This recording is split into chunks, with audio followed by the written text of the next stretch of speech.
Third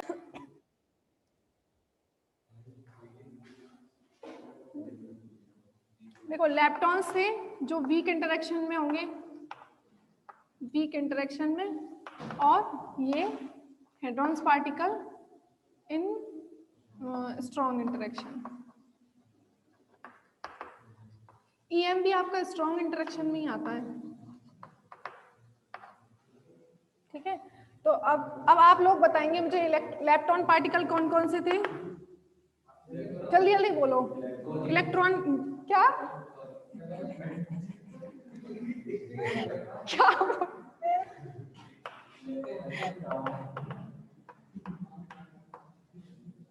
electron family, muon family,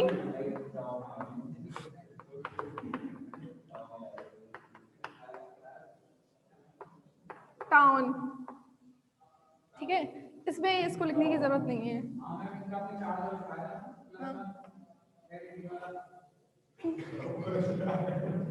ये अल्प ज्ञान नहीं, अधूरा ज्ञान अधूरा ज्ञान है ये, सब मिक्स हो गया। मैं वही तो बोल रही हूँ, ऐसा ना हो कि ये इजी है और किसी का कुछ लेके आओ, फिर वो बिल्कुल ही बेकार है। इसलिए पढ़ो तो या तो बिल्कुल अच्छे से पढ़ना है या ना तो ही पढ़ना है इसको। हाँ, तुमने तो बहुत कम क्लास ली है। इलेक्ट्रॉन लिखवा दिए वैसे। इलेक्ट्रॉन तो पता है, म्यूऑन एंड टाउन,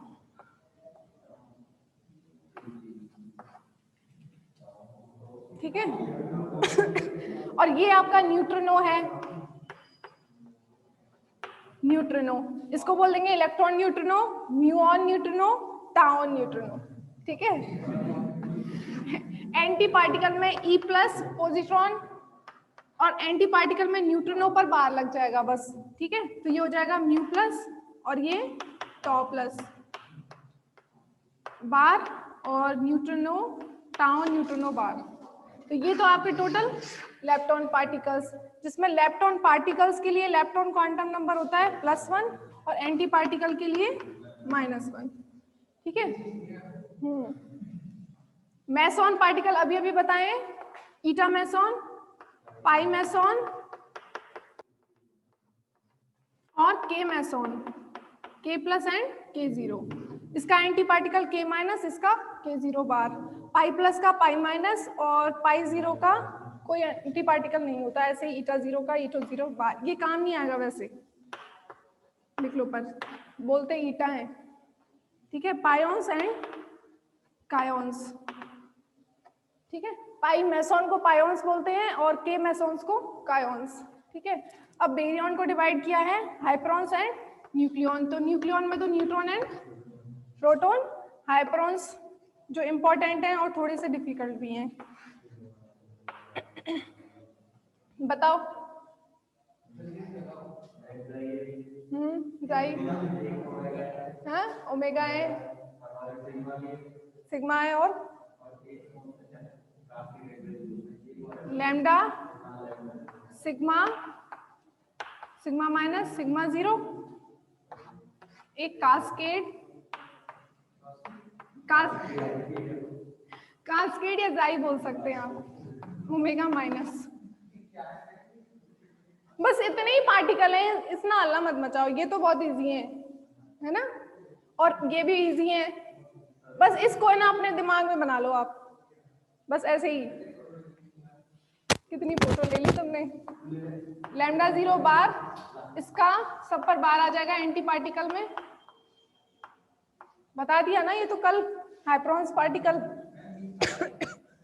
तुम्हें कल मैंने हाइपरॉन्स पार्टिकल बताए थे क्या, बता दिए। बेरियन बताए थे जिसमें ये दोनों बताए थे आपको, सबका एंटी पार्टिकल भी बता दिए थे, ओमेगा माइनस बार। टोटल इतने ही पार्टिकल हैं, घूम फिर के वही आते रहते हैं। ये मैं 3 बार बना चुकी हूँ।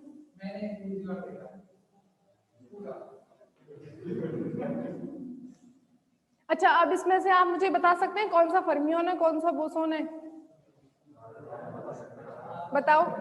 मेसॉन तो सारे अभी बताए मैंने, बोसोन ही होते हैं। बेरियन सभी फर्मियोन्स होते हैं। और लेप्टॉन फर्मियन, इलेक्ट्रॉन से ही पता लगा लो, इसका स्पिन हाफ होता है, half odd integer Fermi fermion, तो सभी फर्मियन है ये।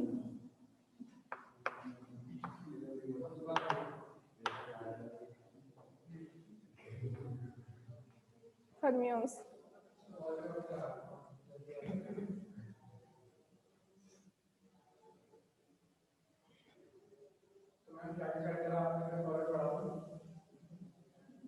ये खत्म हो जाएगी तो पढ़ाएंगे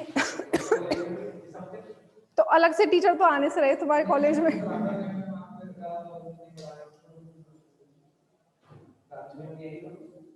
बुला दे।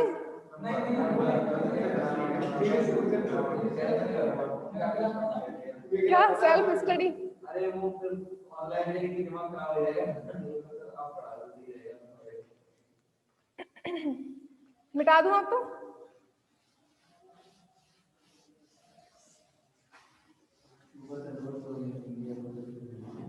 पर पता है जितने तुम ऐसे पिक ले रहे हो ना, इसकी ऐसे पिक लेते रहोगे किताब में, ऐसे उसके देखते रहोगे ना, तो उससे चीजें याद नहीं होती हैं जितना तुम हाथ से लिखोगे ना।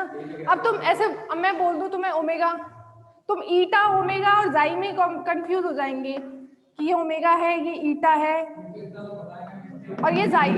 अरे नहीं, जब तुम लिखोगे ना तब नहीं याद रहेगी, वही तो मैं बोल रही हूँ, इसलिए तुम हाथ से लिखोगे। अब तुमसे तो ये इसको बनाने में टाइम लगा लोगे, बार बार लिखोगे ना तो उससे हाँ बन गया, इसलिए मैं लिखोगे तो उससे ज्यादा अच्छा याद होता है।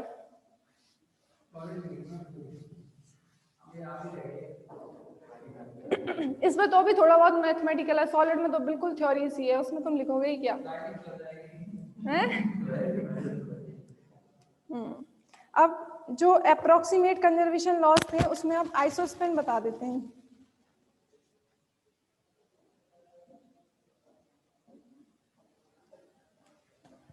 आइसोस्पिन,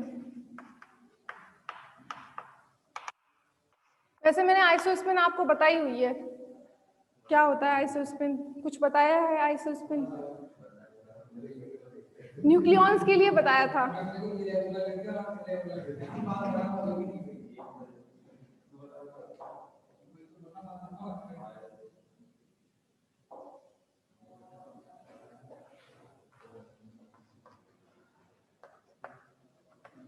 एक बार लिख लेती हूँ फिर पूरा एक्सप्लेन कर दूंगी। From the study of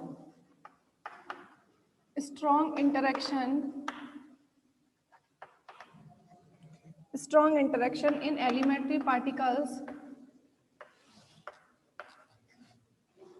it is observed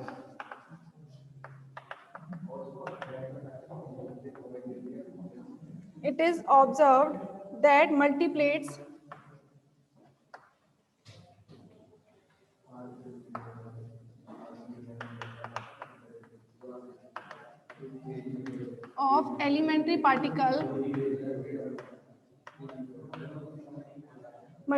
of elementary particle can be considered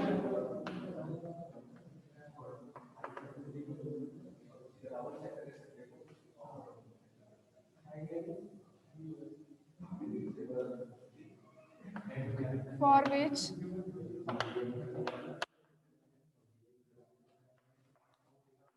strong interaction are same.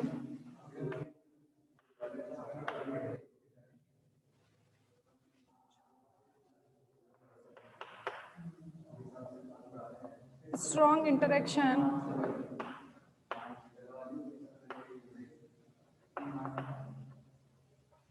of proton and neutron do not depend on charge,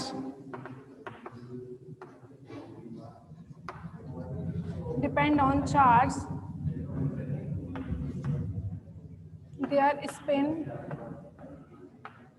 and masses are same.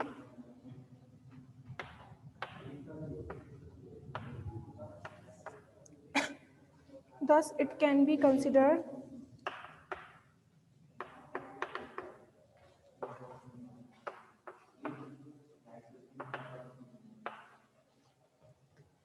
that the strong interaction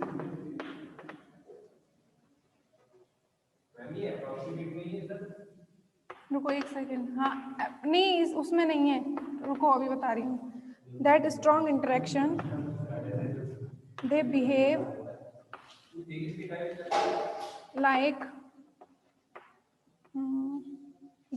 like two state of single particle. They behave like a state of single particle nucleon.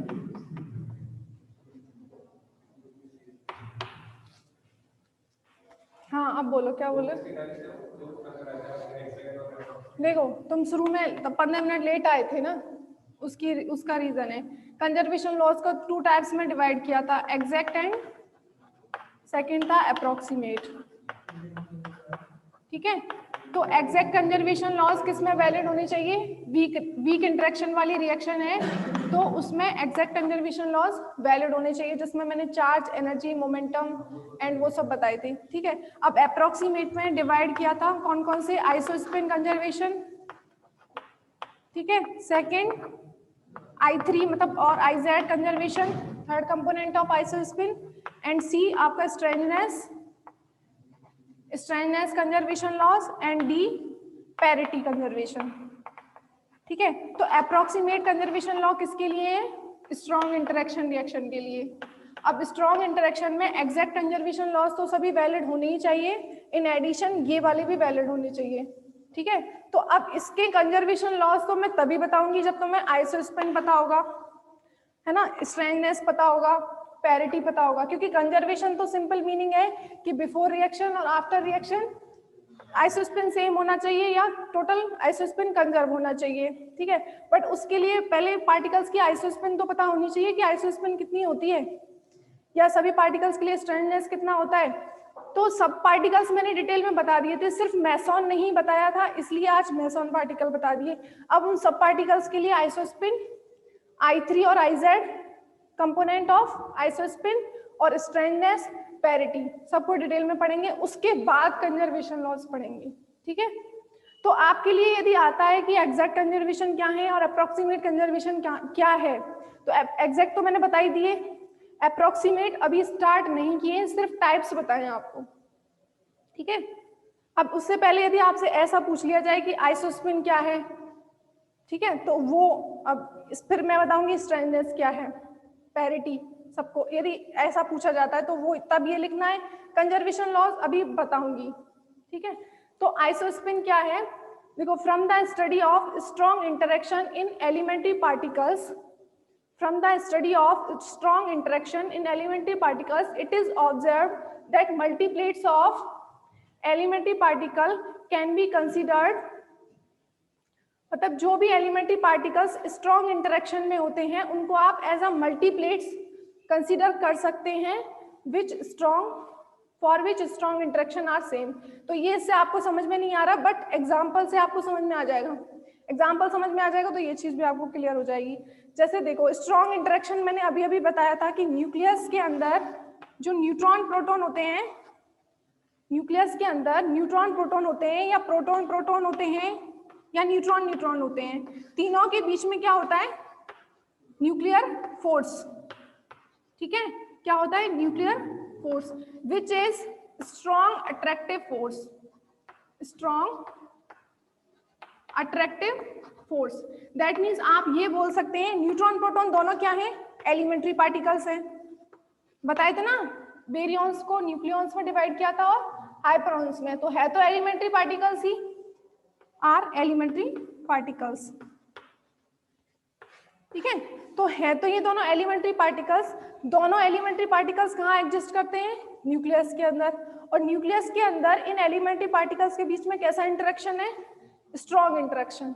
ठीक है, तो elementary particles जिनके बीच में strong interaction होता है, उन elementary particles में strong interaction charge पर डिपेंड नहीं है और इनका मास भी क्या होता है? ऑलमोस्ट सेम होता है. मास सेम है, चार्ज पर वो डिपेंड नहीं कर रहा है.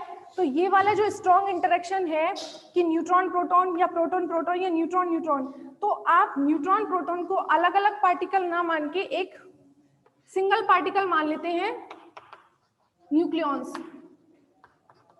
ठीक है, दोनों को कंबाइंड फॉर्म में क्या बोलते हैं, न्यूट्रॉन प्रोटॉन को न्यूक्लियॉन्स बोलते हैं ना, दोनों को न्यूट्रॉन प्रोटॉन को कंबाइंड फॉर्म में क्या बोलते हैं, न्यूक्लियॉन्स। ठीक है, तो इन दोनों और न्यूक्लियॉन्स की दो स्टेट मान ली हमने, न्यूट्रॉन एंड प्रोटॉन। अब ये एग्जांपल पढ़ो, strong interaction of proton and neutron do not depend on charge.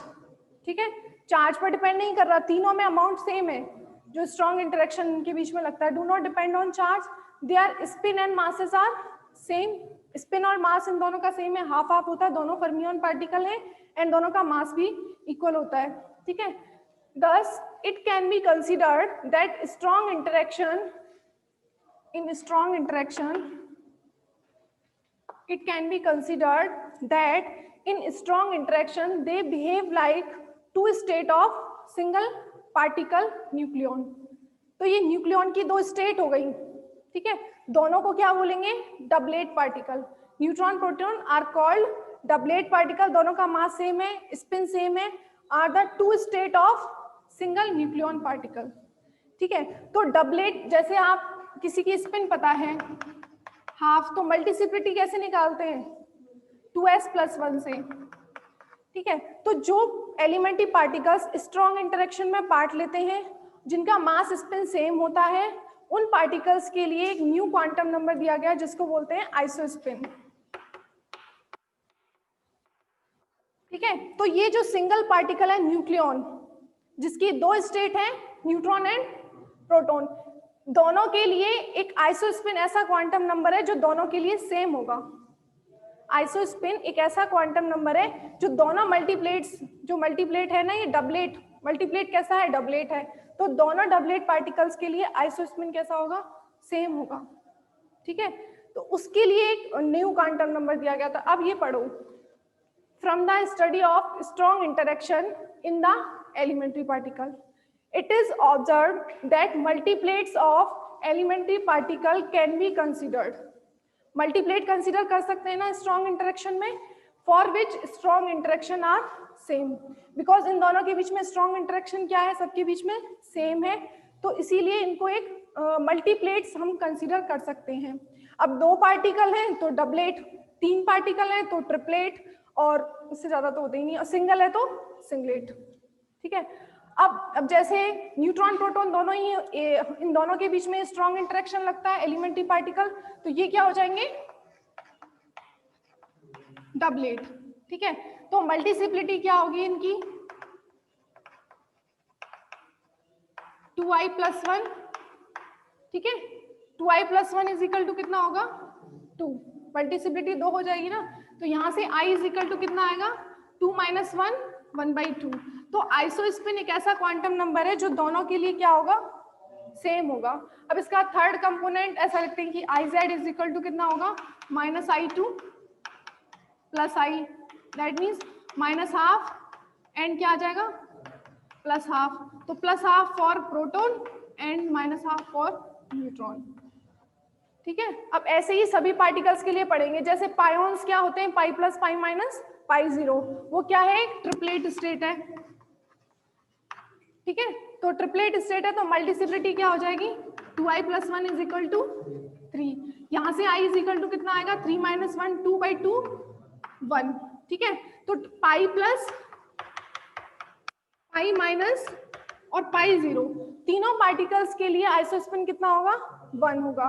और उसके बाद iz लिखते हैं तो वो होता है -i2 + i, -i2 + i मतलब -1 2 + 1, कितनी वैल्यूज होंगी, -1 0 एंड +1, ये करस्पॉन्डिंग टू हो जाएगा पाई 0, सॉरी ये पाई प्लस पाई 0 एंड ये पाई माइनस। ठीक है, तो सभी पार्टिकल्स के लिए मैंने आपको बताया हुआ है कि वो डबलेट है, सिंगलेट है, ट्रिपलेट है। ठीक है, सिंगलेट होगा तो इक्वल्स टू 1, डबलेट है तो इक्वल्स टू 2 और ट्रिपलेट है तो इक्वल्स टू 3। इस तरीके से सभी पार्टिकल्स के लिए आप आइसोस्पिन निकाल सकते हैं। तो आइसोस्पिन आ जाएगा थर्ड कंपोनेंट ऑफ आइसोस्पिन। अब उसके बाद स्ट्रेनलेस एंड पेरिटी कल पढ़ेंगे, उसके बाद कंजर्वेशन लॉस। ठीक है।